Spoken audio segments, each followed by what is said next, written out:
विमल, पोलो, जोबा केसरी, हर पल मनाओ केसरी त्योहार। अब राजीव रंजन जी, क्या गांधी का नाम मिटाने या किसी योजना के हटाने से भारत विकसित हो जाएगा 2047 में? एक सवाल विपक्ष ये पूछ रहा है। दूसरा अहम बात ये कि ग्रामीण भारत से बेरोजगारी खत्म करने के लिए या उसे कम करने के लिए इस योजना को लाया गया था, जो कि अपने जमाने में जब यूपीए सरकार लेकर आई थी तो गेम चेंजर बनी थी। उसका इंपैक्ट 2009 के नतीजे पर भी दिखा था। एक इसका असर यह है। तीसरी बात जिस पर आप रखें पॉलिटिकल इसका एनालिसिस के साथ साथ, एक तरफ 80 करोड़ लोगों को मुफ्त राशन देना सरकार अपनी उपलब्धि में शामिल करती है, दूसरी तरफ 12 करोड़ से ज्यादा सक्रिय कामगार रजिस्टर्ड हैं। उनके रोजगार के बारे में क्या होगा? आप 80 करोड़ लोगों को मुफ्त राशन को लेकर पीठ थपथपा रहे हैं खुद की, लेकिन लोगों को रोजगार के बारे में चिंता नहीं सता रही है।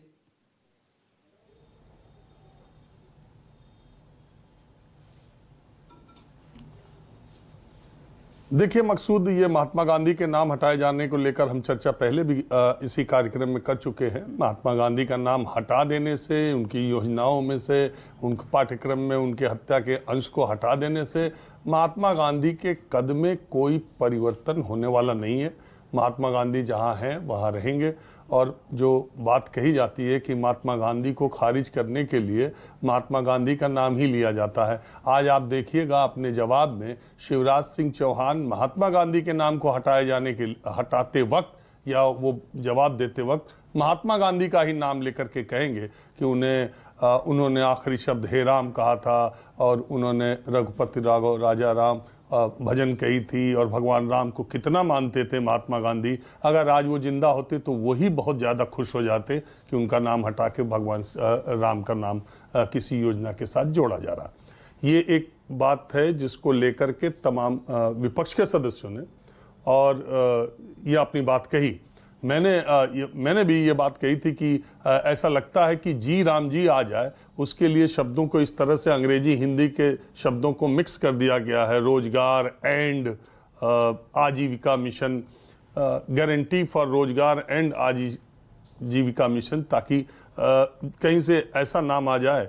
महात्मा गांधी का नाम हटाना है तो भगवान राम का नाम लाना ही है। बहरहाल ये सरकार है, उसकी ताकत है, उसके पास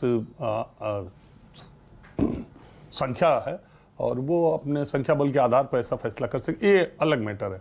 अब बात आते हैं मनरेगा योजना को लेके। पहली बात तो ये है कि जब ये नरेगा योजना शुरू हुई थी मकसूद, तो ऐसा नहीं है कि 2006 में शुरू हुई थी तो पूरे देश में एक साथ शुरू हुई। ये आंध्र प्रदेश से शुरू हुई थी, 200 जिलों में शुरू हुई थी, बाद में इसे पूरे जिलों में लागू कर दिया गया। और कहते हैं कि महाराष्ट्र में एक योजना चल रही थी, उसी से प्रेरित होकर के, उसी से एक आइडिया लेकर के इसको बड़े स्तर पे बनाया गया।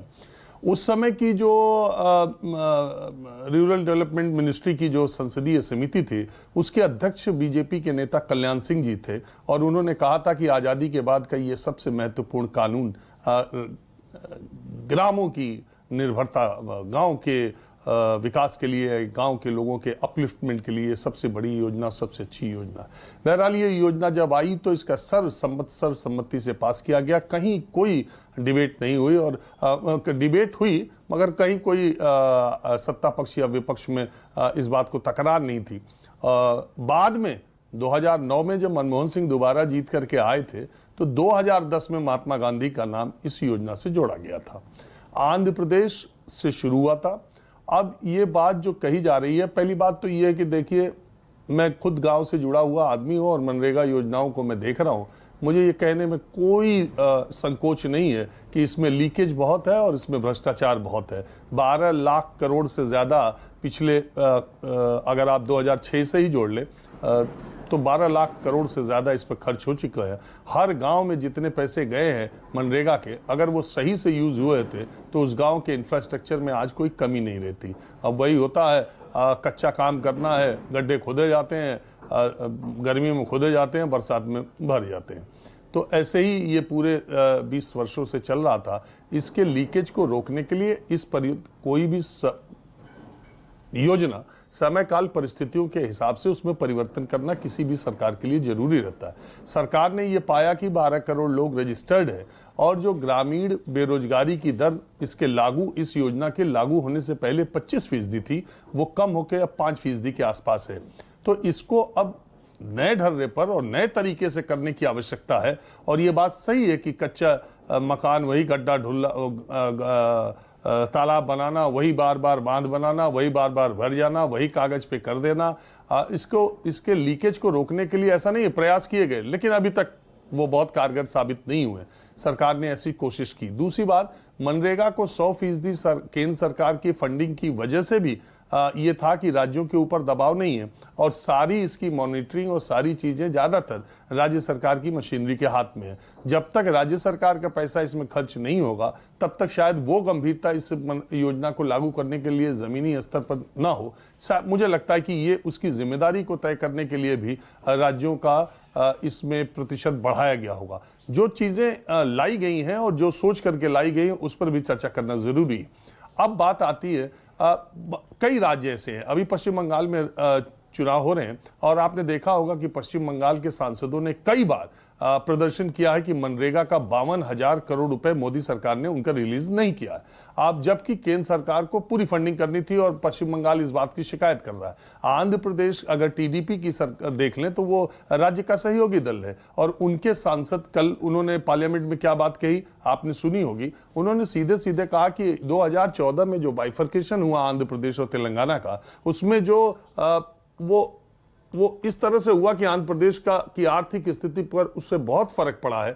और अगर मनरेगा जैसी योजना जो आंध्र प्रदेश से ही शुरू हुई है, अगर 40% राज्यों को देना पड़े तो ये बहुत बड़ा भार होगा और ये बहुत बड़ी दिक्कत पेश आएगी।